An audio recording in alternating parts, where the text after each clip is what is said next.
گا. پھر حدیث ہے نبی محتشم علیہ السلام فرماتے ہیں, بیہقی شریف کی حدیث ہے, حضرت علی المرتضیٰ شیر خدا کرم اللہ علیہ آپ بیان کرتے ہیں کہ محبوب علیہ السلام نے فرمایا من لم یعرف حق عطرتی والانصار, جو میری عطرت, میرے خاندان, میری عطرت, میرے اہل بیت, میری نسل کا احترام نہیں کرے گا, حق نہیں پہچانے اور انصاری صحابہ کا حق نہیں پہچانے گا, نبی پاک علیہ السلام فرماتے ہیں فَوَالِ اِحْتَفَلَاتِ, وہ تین میں سے ایک ہے.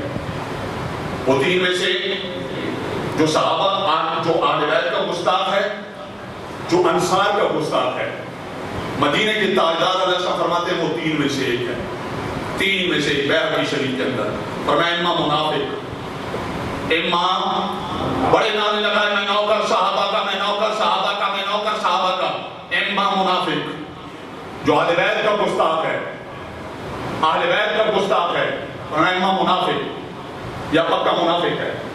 فرمایا اول زنیت, یا پھر اس کی اصل میں خطا ہے, یہ حرامی ہے.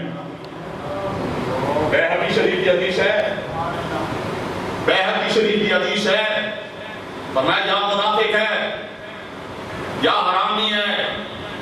تیسری اور آخری صورت وَإِمَّا لِغَيْرِ طَهُورٍ, یا ماں کے پیٹ میں آیا ہے تو حیض کے دنوں میں آیا ہے, ماں حالت حیض میں تھی تب پیٹ میں آیا ہے, حمل حالت حیض کا ہے, اس لیے اہل بیت کو بھونکتا ہے. منافق ہے اس لیے حسین کی قربانی کو ڈرامہ کہتا ہے اور جھوٹ کہتا ہے. ہاں جی, اہل بیت سے جلتا ہے, اہل بیت کے ذکر پہ اس کی ماں مرتی ہے, اہل بیت کے نعرے پہ اس کا جناب چہرہ بدل جاتا ہے. کیوں؟ فرمایا یا منافق ہے یا حرامی ہے. امام حسن کو بھی اور امام حسین کو بھی پکڑا ہوا, چھوٹے چھوٹے ساتھ چل رہے ہیں. فقال, سرکار نے فرمایا کس کے لیے؟ میرے اور آپ کے لیے, میرے لیے اور آپ کے لیے. کیا فرمایا؟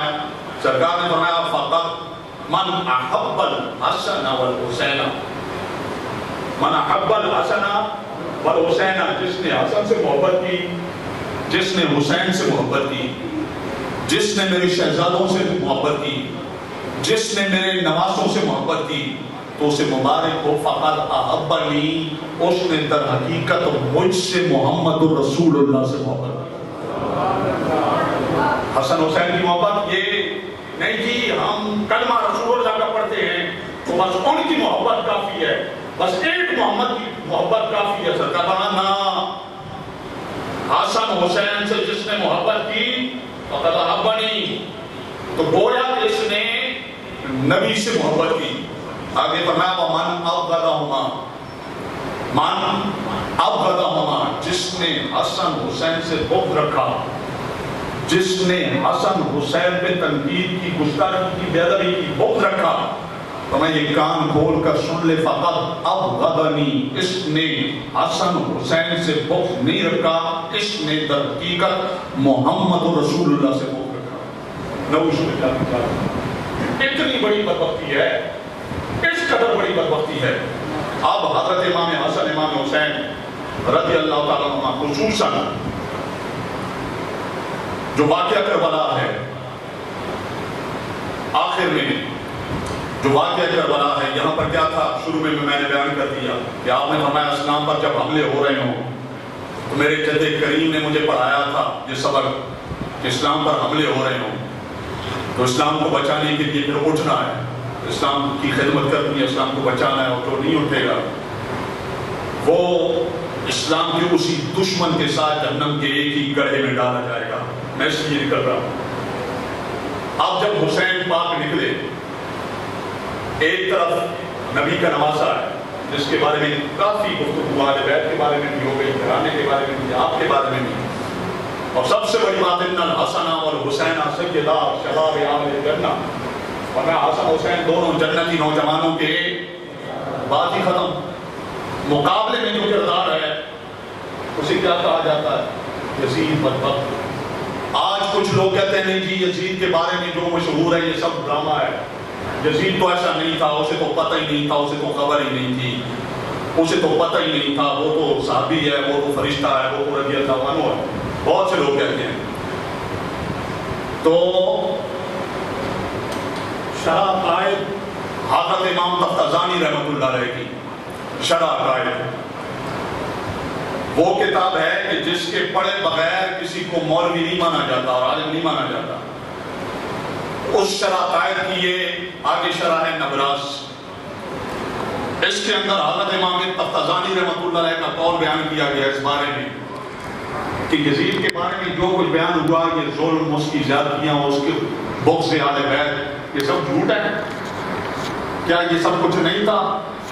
آپ فرماتے ہیں الحق کو ان رداء یزید، تیرے حق یہ ہے، خلاصہ یہ ہے ان رداء یزید کہ یزید بدبخت کا راضی ہونا بقتل الحسین، حسین کے قتل پر، وَإِسْتِبْشَارَهُ اور یزید بدبخت کا خوشی منانا، خوش ہونا بِذَلِكَ امام حسین کے قتل کے بعد، امام حسین کا کٹا ہوا سر جب تھال میں رکھ کر یزید کے سامنے حاضر کیا گیا، جب یزید بدبخت نے نواسہ رسول کا کٹا ہوا سر دیکھا تو استبشارہ بذالک، اس کٹے ہوئے سر کو دیکھ کر، اس قتل حسین کو دیکھ کر یزید کا خوش ہونا۔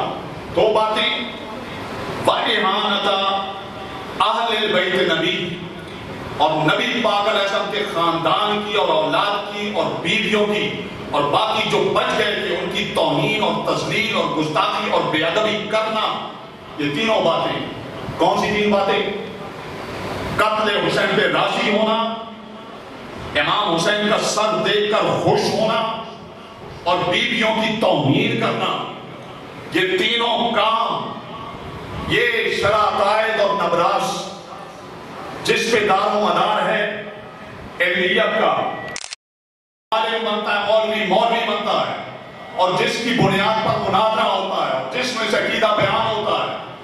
کیا لکھا ہے انہوں نے؟ فرمایا مما تواتر مانا ہو، فرمایا یہ تواتر مانوی تک پہنچ چکا ہے۔ کیا مطلب؟ کہ حسین کے دور سے لے کر آج کے دن تک ہر زمانے کے علماء نے، ہر زمانے کے اولیاء نے، شلحاء نے، اتقیاء نے، اصفیاء نے، قرآن و حدیث والوں نے یہی بات کی ہے۔ کیا؟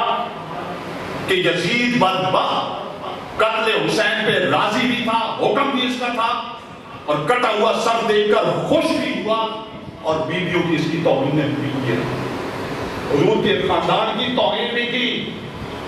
حضور کے خاندان کی جو عورتیں تھیں، بیویاں تھیں، محل تک پہنچائیں۔ ہم کہتے ہیں ذلیلو، اور ذلیلو دشمن کی کہتے ہیں، ہمارے معاشرے میں بھی کہتے ہیں اور میں بھی کہتے ہیں کہ بیٹی بیٹی ہوتی ہے، کہتے ہیں نہیں کہتے؟ بیٹی بیٹی ہوتی ہے، بڑے دشمن کی ہو۔ کہاں کہتا ہے ذلیلو، کم از کم اتنی حیا تو کرنی تھی کہ بیویوں کو جناب محل کے بجائے اپنے گھر بھیج دینا تھا۔ ہمارے دروازے پہ ہمارے دشمن کی بیٹی آئے تو ہم لے جا کر جناب میاں کی چوکیوں سے کھڑا کریں گے؟ ہمارے دروازے پہ ہمارے دشمن کی بیٹی آئے تو کیا ہم اسے جا کر حجرے میں مردوں کے سامنے کھڑا کریں گے؟ ہو ہمارے دشمن کی بیٹی، کسی کی تو بیٹی ہے، کیا کریں گے ہم؟ ہاں تیرا بھائی آئے، باپ آئے، اس کے ساتھ ہم نمٹائیں گے، لیکن تو اور ذات ہے، تیرے ساتھ ہمارا کوئی جناب دشمنی نہیں، اور تیرا لینا دینا نہیں تیرے ساتھ، اسے ہم جدہ دے جائیں گے، اسے عزت کے ساتھ لے جائیں گے گھر میں۔ جب تیرا باپ آئے گا، بھائی آئے گا، بیٹا آئے گا، جو ہوگا ہم کریں گے، لیکن تو عورت ہے، ہم عورتوں پہ ہاتھ اٹھانے والے نہیں، اور عورتوں کی بے عزتی کرنے والے بھی نہیں۔ کہتا ہے کم از کم اتنا تو کرنا تھا کہ محل کے بجائے اپنے گھر بھیج دینا تھا۔ تو یہ پہلی نبراس ہے، نبراس، اور یہ ہے شرح عقائد۔ اور امام تفتازانی رحمت اللہ علیہ یہ تھپڑ ہے اس توصیف الشیطان کے منہ پر اور ان کے ٹولے پر جنہوں نے باقاعدہ لکھا اور جو کہتے ہیں کہ یہ یزید نے ایسا کیا تو ویسا کیا، تو یزید نے امام حسین کو قتل کروایا، تو پھر کربلا میں پانی بند کیا، تو پھر ٹکڑے کیے، تو پھر سر کاٹا اور پھر خوشی منائی. یہ سب جھوٹ ہے، یہ سنیوں نے بنایا نام. یہ ایک حوالہ. اور یہ کتاب ہے تاجدار گولڈا فاتح قادیانیت حضرت سیدنا پیر مہر علی شاہ نور اللہ لکھتے ہیں کتاب میں. آپ اسی چیز پر لکھتے ہیں. صفحہ نمبر ہے 151. صفحہ نمبر 151 پر اسی یزید کے بارے میں مکتوبات طیبات آپ نے ایک خط لکھا. آپ نے یزید کے بدبخت ہونے پر آیتیں اور حدیثیں لکھی کہ یزید کیا ہے؟ فرشتہ نہیں ہے، بزرگ نہیں ہے، شہزادہ نہیں ہے، رضی اللہ عنہ نہیں ہے، صحابی نہیں ہے، بلکہ بدبخت ہے، بدبخت ہے، بدبخت ہے. کس نے لکھا؟ کس نے لکھا؟ سارے بولو کس نے لکھا؟ کس نے لکھا؟ حضرت پیر مہر علی شاہ رحمۃ اللہ علیہ. کیا لکھا؟ اب بدبخت ہونے پر آیتیں اور حدیثیں بیان کرتے ہیں. فرمایا آیت ہے ان الذین یؤذون اللہ ورسولہ لعنہم اللہ فی الدنیا والآخرہ، کہ اللہ رب العالمین نے فرمایا جو اللہ کو اور اللہ کے رسول کو اذیت دے، تکلیف دے، وہ دنیا میں ہو تب بھی لعنتی ہے، وہ آخرت میں تب بھی لعنتی ہے، اور اللہ نے ان کے لیے دردناک عذاب تیار کر رکھا ہے. میں یہ حدیث ہے یزید کے بدبخت ہونے پر، اور اسی آیت کی بنیاد پر حضرت امام احمد ابن حنبل رحمۃ اللہ علیہ نے یزید کے کافر ہونے کا فتویٰ دیا. کہ یزید کیا ہے؟ یزید کیا ہے؟ یزید کیا ہے؟ کون فرماتے ہیں؟ حضرت امام احمد ابن حنبل رحمۃ اللہ علیہ. کیوں کافر ہے؟ اس لیے کہ قرآن میں آیت ہے، اللہ فرماتا ہے جس نے اللہ کو اذیت دی، رسول کو اذیت دی، وہ دنیا میں ہو تب بھی لعنتی، وہ آخرت میں ہو تب بھی لعنتی، اور اللہ نے اس کے لیے دردناک عذاب تیار کر رکھا ہے. بدبختی کا پیر مہر علی شاہ رحمۃ اللہ علیہ نے کیا کی. آگے لکھتے ہیں آپ، فرمایا کیا یہ حدیث نہیں ہے فاطمہ بدعۃ منی، کہ فاطمہ میرے جگر کا ٹکڑا ہے. فاطمہ میرے جگر کا، فاطمہ میرے جگر کا ٹکڑا ہے. تو جب حسین پر ظلم ہوا، حسین کے بچوں کو شہید کیا گیا، حسین کے بھائیوں کو شہید کیا گیا، اور حسین کی بہنوں کو اور آپ کے گھر کی جناب بچیوں کو ان کو بازاروں میں گھمایا گیا، تو کیا بی بی فاطمہ رضی اللہ عنہ کو اذیت نہیں پہنچی ہوگی؟ اور کیا بی بی فاطمہ رسول اللہ نے بی بی فاطمہ کو اپنے جگر کا ٹکڑا نہیں فرمایا؟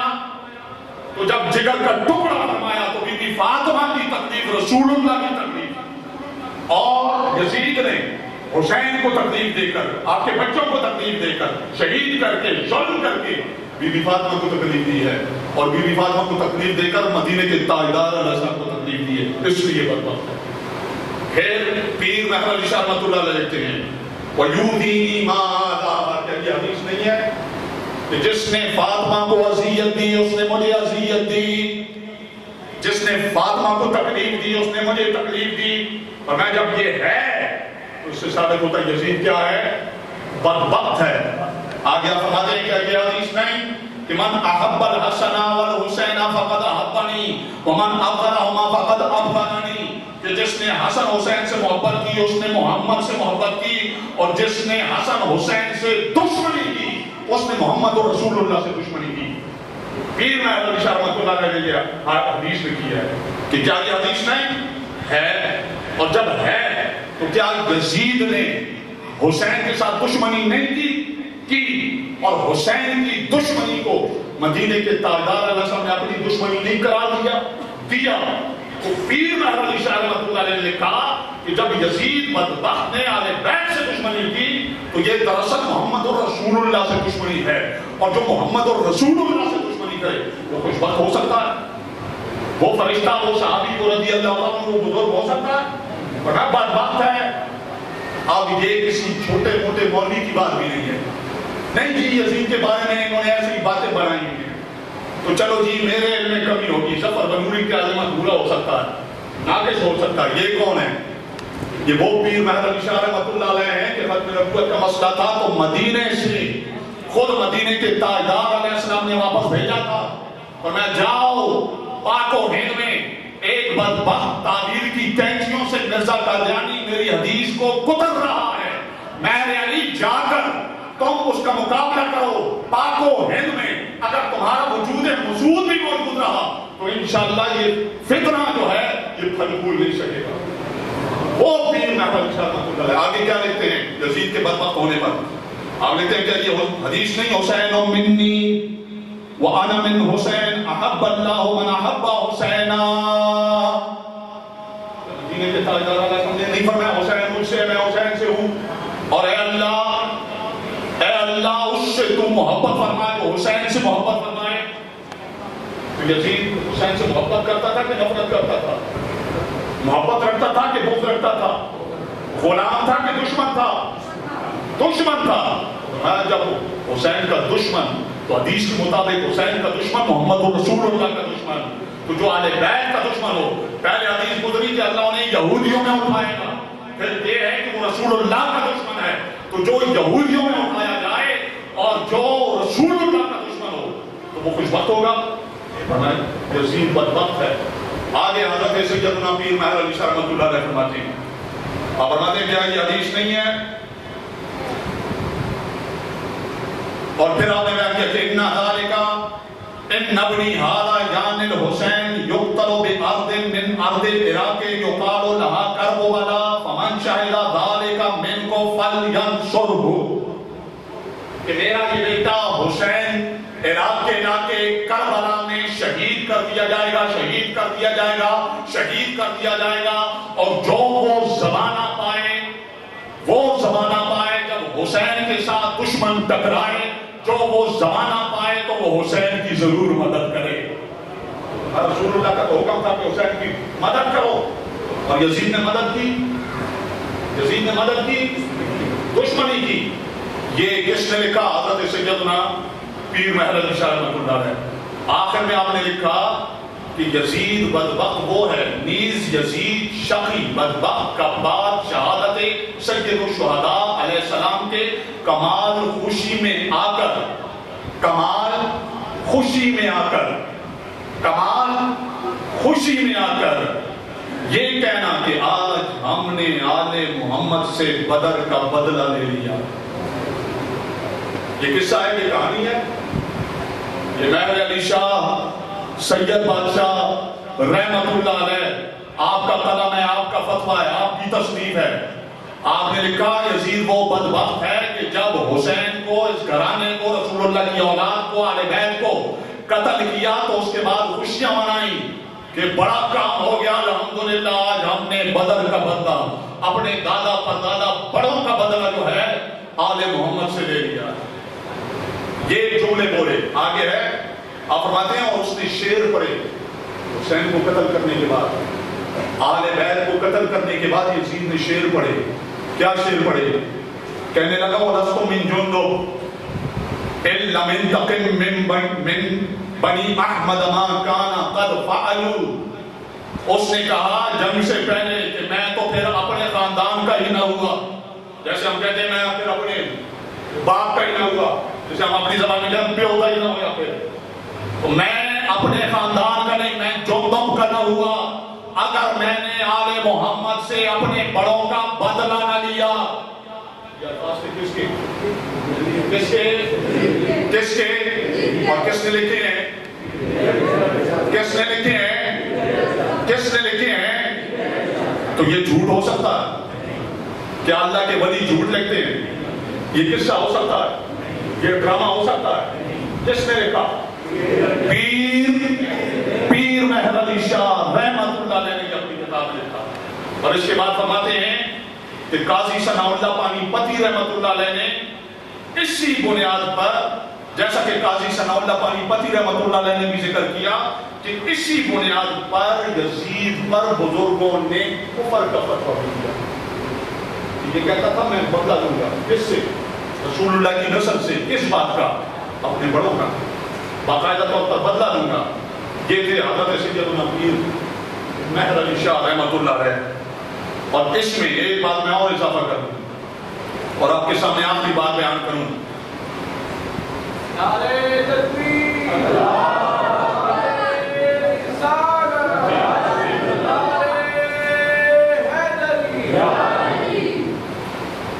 اللہ جانتا ہے، اللہ کے رسول علیہ السلام جانتے ہیں. یہ ذکر ہو اہل بیت کا، ذکر ہو صحابہ کا، ذکر ہو نبی کا، ذکر ہو اللہ کا، ذکر ہو ولیوں کا، ذکر ہو اسلام کا، یہ زندگی ہے، یہ روح ہے، یہ روح کی غذا ہے، روح کی غذا ہے. میں آپ کو خود سناتا ہوں. یہ آج 10 محرم ہے. پچھلے 10 محرم پہ بھی یہاں پروگرام ہوا اور جانتے ہیں مفتی صاحب کہ 2 مہینے پہلے آپ نے تاریخ لی تو اچانک 20-25 دن پہلے 10 محرم سے مجھے اچانک ریڑھ کی ہڈی میں مسئلہ ہو گیا اور یہ بڑا نازک مسئلہ ہوتا ہے. تو حالت یہ تھی کہ 1.5-2 ہفتے میں مدرسہ میں بھی لیٹ کر سبق پڑھاتا تھا، کتاب ایسے پکڑ کے لیٹ کے، بیٹھنے کے قابل نہیں تھا. اب دن قریب آ رہے تھے، آتے آتے دل میں تھا چھوڑنا، سوال پیدا نہیں ہوتا، سوال پیدا نہیں ہوتا. اپنے جد ہم جن کا دینا ہے ان کے دفاع کرنے کا، نوکری کا، چوکیدار کا دینا ہے، ہم چھوڑیں. تو آخری دنوں میں بھی جب میں نے کہا جی والدہ کے پاس قریب ہوا، عرض کی میں نے کہا اسے جانا ہے، دعا کریں.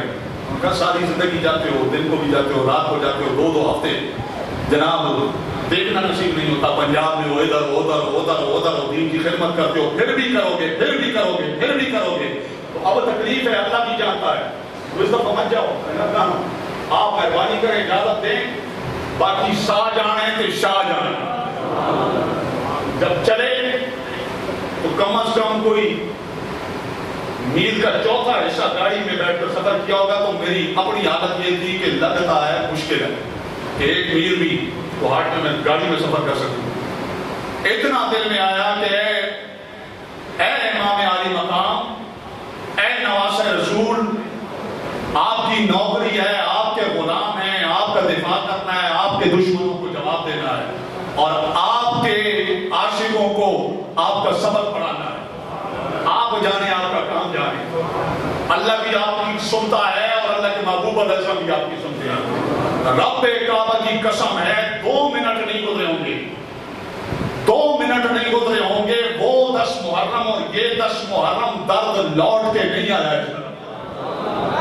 اللہ کی عزت کی قسم ہے.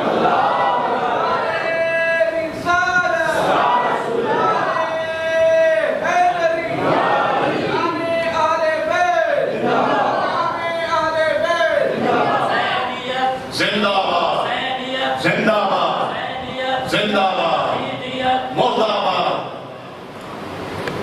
شاہ صاحب اتنا سفر طے کر کے آئے ہیں، کھڑے ہو کے لبیک کا نعرہ لگائیں تاکہ شاہ صاحب کی تھکاوٹ دور ہو جائے.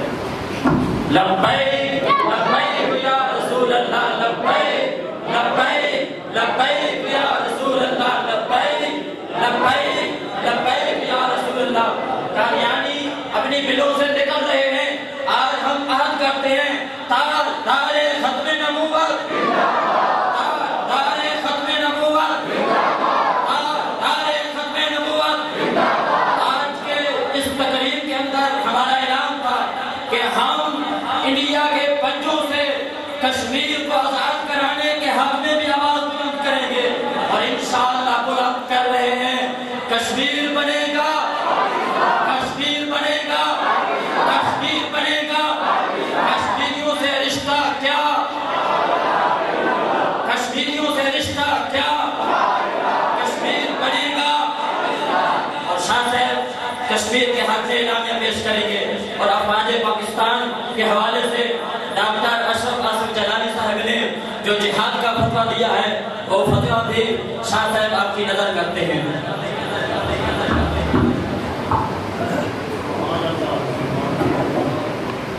میں عرض کر رہا تھا آپ کے سامنے کہ اس دعا کرو اللہ ہماری زندگی اسی ذکر میں اللہ رب العالمین ہمیں اسی کے لیے زندگی عطا فرمائے اور اسی ذکر کے دوران اللہ رب العالمین ہمیں اپنے پاس بلا دے. یہی سب کچھ ہے. اس سے باہر نکل جاؤ تو کچھ بھی نہیں ہے. ساری کمائی یہ ہے، ساری کمائی جو ہم بیٹھے ہیں نا بول رہے ہیں یا سن رہے ہیں، یہی کمائی ہے. ادھر سے باہر نکلو تو پھر تباہی تباہی ہے. کمائی ادھر ہے، باہر تباہی ہے، ادھر کمائی ہے. اللہ زندگی بھی اسی کے لیے عطا کرے، اللہ موت بھی اسی حالت میں عطا فرمائے۔ تو آخری آپ کے سامنے پیش کروں، پھر انشاءاللہ جیسے حکم ہے وہ بھی میں آپ کے سامنے عرض کرتا ہوں۔ یزید نے 10 محرم کو کربلا میں جو ظلم کیا وہ اپنی جگہ ہو، یہ پوچھیں کہ یزید کا معاملہ یہ قصہ ہے، کہانی ہے، جھوٹ ہے، کچھ بھی نہیں تھا، مولویوں نے بنایا ہے۔ میں نے سامنے پیر مہر علی شاہ کی کتاب بیان کر دی کہ نہیں کی؟ ہاں جی، پیر مہر علی شاہ، بات ختم ہو گئی۔ اب ہم کہتے ہیں 10 محرم کو چلو جی یہ 10 محرم کو ادھر رکھتے ہیں ایک طرف، یہ بتاؤ کہ یہ مدینہ شریف پہ چڑھائی کس نے کروائی تھی؟ مدینہ شریف پہ ہاں سنیوں کو کچھ پتا ہونا چاہیے، ہمارے بچے کو، ہمارے بندے کو 3 دن وہ جناب محنت کرتے ہیں، چوتھے دن کہتا ہے نا یزید کے بارے میں جو تھا وہ سب بکواس ہے، جھوٹ ہے، جھوٹ ہے، جھوٹ ہے۔ کیوں کہ بنیاد ادھر سے بیان ہو، ہمارا بندہ دماغی طور پہ، تعلیمات دلائل کے طور پہ مضبوط ہو، کسی کا باپ بھی اسے پھر گمراہ نہیں بنا سکتا۔ پوچھو یہ مدینہ پہ حملہ کس نے کروایا؟ مدینہ میں 3 دن مدینہ کی سرزمین کو لشکر کے لیے حلال کس نے قرار دیا تھا؟ اور کس کی اجازت سے مدینہ شریف کی ہزاروں مسلمان بچیوں کو بغیر نکاح کے حاملہ کیا گیا تھا؟ وہ مدینہ جہاں کوئی اونچی آواز میں سانس نہیں لیتا، بات نہیں کرتا، وہاں ہزاروں بچیوں سے بدکاری ہوئی ہے۔ مدینہ کی سرزمین اس کام کے لیے رہ گئی تھی۔ یہ کس نے کروایا تھا؟ پھر مکہ المکرمہ پہ حملہ کس نے کروایا تھا؟ پھر مکہ مکرمہ پہ پتھر کس نے برسائے؟ پھر مکہ مکرمہ پہ آگ کے گولے کس نے برسائے؟ پھر خلاف کعبہ کس نے جلوایا؟ پھر سینکڑوں صحابہ کو اور تابعین کو کس نے قتل کروایا؟ یہ سب کس نے کروایا؟ تو آپ کے سامنے میں پیش کرتا ہوں حضرت شاہ عبدالحق محدث دہلوی رحمۃ اللہ علیہ، سنیں حوالہ۔ آپ لکھتے ہیں وبعد از قتل امام حسین، پہلی بات کیا ہو گئی؟ شاہ عبدالحق محدث دہلوی رحمۃ اللہ علیہ نے بھی وہی بات کی جو یہ آل بیت کا چھوٹا سا سپاہی دھڑلے پہ کرتا اور ڈنکے کی چوٹ پہ کرتا ہے آپ کے سامنے کہ یزید بدبخت تھا، یزید آل بیت کا قاتل ہے، کٹے ہوئے سر دیکھ کر اس نے خوشی منائی ہے اور اس نے آل بیت کی توہین کی ہے، بے عزتی کی ہے، تذلیل کی ہے اور گستاخی کی ہے، گستاخ آل بیت۔ یا کہا بعد از قتل امام حسین، یہ لفظ کس کے ہیں؟ شاہ عبدالحق محدث دہلوی رحمۃ اللہ علیہ کے 450 سال پہلے گزرے، اللہ کے ولی ہیں، بزرگ ہیں، سنیوں کے امام ہیں۔ کہتے ہیں امام حسین کو قتل کروانے کے بعد وہ اہانت آل بیت اور حضور کے خاندان کی توہین، تذلیل، گستاخی کرنے کے بعد اس بدبخت نے کیا کیا؟ لشکر بتخریب مدینہ مطہرہ و قتل اہل عام فرستادہ، مدینہ منورہ پر چڑھائی کرنے کے لیے یزید نے لشکر بھیجا، جاؤ مدینہ پہ چڑھائی کرو، جو میری بیعت کرے، جو میری بیعت قبول کرے اسے چھوڑ دینا ہے، جو میری بیعت نہیں مانتا قتل کر دو، صحابی ہے کتاب ہے قتل کر دو۔ شاہ عبدالحق محدث دہلوی رحمۃ اللہ علیہ نے لکھا ہے، آگے فرماتے ہیں جب مدینہ میں چڑھائی ہوئی، مدینہ میں ظلم ہوا، اس کے بعد وبقیہ اصحاب و تابعین را امر بقتل کردہ، وبعد از تخریب مدینہ منورہ امر بانہدام حرم مکہ مکرمہ کردہ، وقتل عبداللہ ابن زبیر کردہ۔ جب مدینہ کی رپورٹ پہنچی کہ جی مدینہ میں جو آپ نے کہا تھا ہم نے کر دیا، اب کیا حکم ہے؟ تو شاہ عبدالحق محدث دہلوی رحمۃ اللہ علیہ فرماتے ہیں پھر یزید نے کہا وہ مکہ پہ چڑھائی کرو، چڑھ جاؤ مکے پہ، چڑھ جاؤ مکے پہ چڑھائی کرو۔ پھر مکے پہ چڑھائی کی گئی، پھر منجنیق کے ذریعے پتھر پھینکے گئے اللہ کے گھر پہ بیت اللہ شریف پہ، پھر آگ کے گولے پھینکے گئے، پھر غلاف کعبہ کو آگ لگی، غلاف کعبہ کو، بیت اللہ شریف کو آگ لگی، عمارت کو آگ لگی، پوچھو وہ جو اللہ کے گھر میں بیت اللہ شریف میں حضرت اسماعیل علیہ السلام کی قربانی کے وقت جنت سے دمبا لایا گیا تھا، اس کی قربانی کے بعد اس کے سینگ ہزاروں سال تک بیت اللہ شریف میں برکت کے طور پر پڑے تھے، حضور کے دور میں بھی تھے۔ حضرت ابوبکر، حضرت عمر، حضرت عثمان، حضرت علی رضی اللہ عنہ اجمعین ان سب کے دور میں پڑے تھے۔ کہاں؟ بیت اللہ شریف کے اندر۔ وہ سینگ کہاں گئے؟ مفتی سے کہو فتویٰ دو، یزید نے کچھ نہیں کیا، وہ بزرگ تھا، وہ سینگ کدھر گئے؟ امام جلال الدین سیوطی رحمۃ اللہ علیہ نے لکھا، یہ حضرت امام جلال الدین سیوطی رحمۃ اللہ علیہ، آپ نے لکھا کہ جب یزید بدبخت کے حکم پر مدینہ منورہ کے بعد مکہ شریف کو آگ لگائی گئی، آگ بیت اللہ شریف کو آگ لگائی گئی، تو اندر وہ مقدس سین جنتی جانور کے سین جو پڑے تھے وہ اس آگ میں جلے، وہ اس آگ میں جلے، یزید بدبخت کی وجہ سے گزر گئے۔ یہ تھا یزید بدبخت، نبی کے گھرانے سے دشمنی، نبی کی آل اولاد کو قتل کروانا، مدینے پہ چڑھائی، اور پھر مدینہ پہ چڑھائی کے دوران ایک ہی بات آپ کے سامنے پیش کرتا ہوں، یہ امام جلال الدین سیوطی رحمۃ اللہ علیہ نے لکھا، آپ فرماتے ہیں ہزاراں زنانوں دختران جوان بے عفت شدہ بودا کے مدینے کے تاجدار علیہ السلام کرم فرمائیں گے، ایسا کہ عالم میں مہربانی ہوگی انشاءاللہ، صدقہ اپنی عبادت ریاضت کچھ بھی نہیں، یہ نوکری ہے اور انشاءاللہ فضل ہوگا۔ خلاصہ یہ ہے، صحابہ ہیں تو صحابہ بھی ہمارے سر کے تاج ہیں، آل بیت ہیں، آل بیت بھی ہمارے سر کے تاج ہیں، امہات المومنین ہیں، وہ بھی ہمارے سر کے تاج ہیں۔